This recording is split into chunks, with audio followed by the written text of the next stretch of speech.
Hey, it's Mikey from Mikey's Board, Mikey's Fest. Got a kind of a unique little tile job. This is a townhome I cleaned last week, and they asked me to look at the tile and grout. For one thing, have you ever seen a gap like that in our baseboard? We're out on I'll show you through the window later, but we're out on an area where all the ground's built up, and a lot of settling occurs. So basically, that whole floor dropped.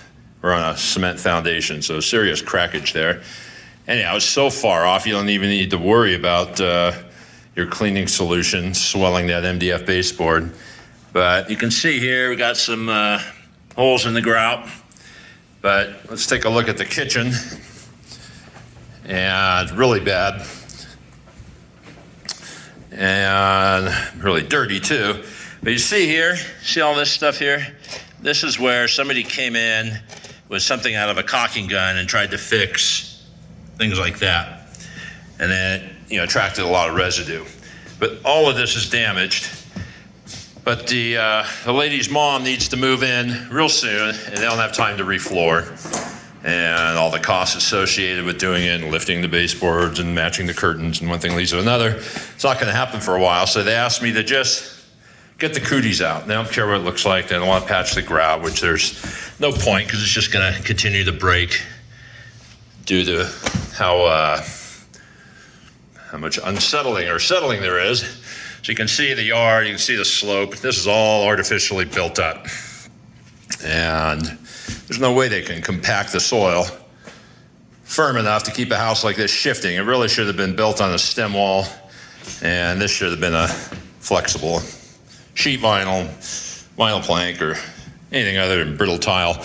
So got the entry, this room, and a couple of small bathrooms, all the same thing going on.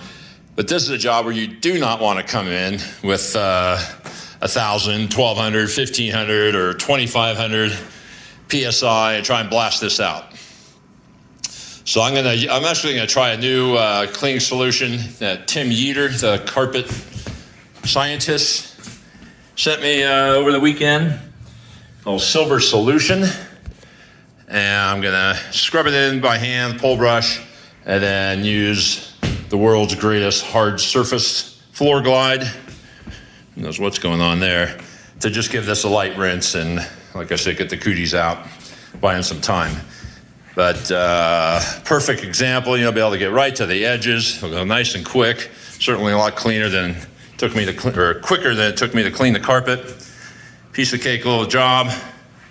And I'll be right back and show you some results. So I used the black doodle bug to get that caulking residue off, and that worked good, especially when I put my foot on there. But whatever's causing that cloudiness is not getting removed with the Silver Solution. So let's put some Top Spot from Trinity OP Systems, and see what it does. You can see where the gummy residue used to be there. All right, I'm gonna give this some dwell time, but let's see. Man, it's not really even doing anything. What the heck happened here? Severe wear. It is a porcelain, and probably too old to be the suspect porcelains that we've been talking about. Hold on, let me pause this for a second and really lay into it.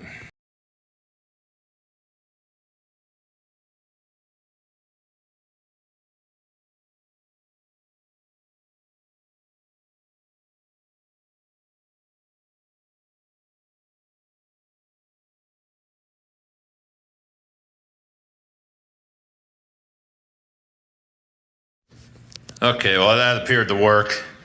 I put all 290 pounds into it with the doodle bug and the amazing water-based solvency of the Top Spot. Appears to have done the trick. So let me hit the grout brush, or the grout with this brush, Home Depot special, and then I'll show you the rinsing.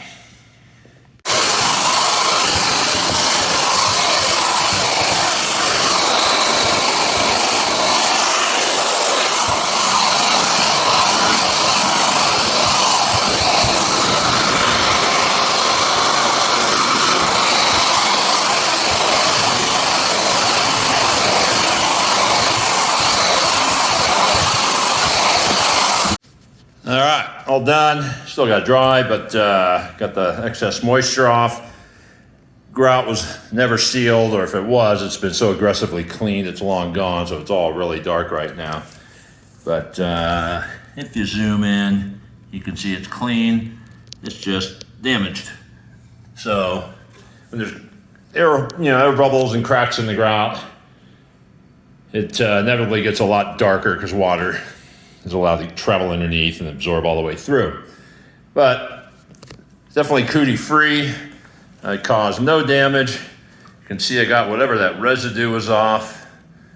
No idea what that was. It's such a weird location. And I didn't really have any issues blowing things out. That's no better, no worse. And all the bathrooms look great. The protect your corners. Entry looks good. And grandma's ready to move in. So, despite all the rage in the Facebook groups about blasting grout clean at 2,500 PSI and 16 pH concrete etchers and all this stuff, treat grout nicely, for cripe's sakes. It's not your enemy.